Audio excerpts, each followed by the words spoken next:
В Чувашии пройдет фестиваль «Зеленое золото России». Впервые в регионе он прошел в прошлом году. На этот раз фестиваль будет длиться не 4 дня, а целых 8 с 12 по 19 августа. И пройдет, как и в прошлом году, на территории речного порта на площади Речников. Вход на мероприятие строго с 18 лет. Особенностью от прошлого года станет то, что мы добавляем такие вот еще интересные домики-шале, где также будут работать наш общепит и предприятия. Еще отличительной особенностью является в этом году. Нам надо усилить очень сильно деловую программу.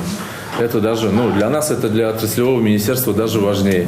Олег Алексеевич Николаев разговаривал с министром сельскохозяйства Патрушевым Дмитрием Николаевичем, и они тоже поддержали. И вот эта пленарная часть будет проводиться под эгидой Минсельхоза Российской Федерации. В программе кулинарные мастер-классы, конкурсы и розыгрыши, шоу-программа с участием артистов чувашской и российской эстрады и выступления приглашенных музыкальных коллективов. Каждый день фестиваля разделили на 5 сетов продолжительностью 2 часа.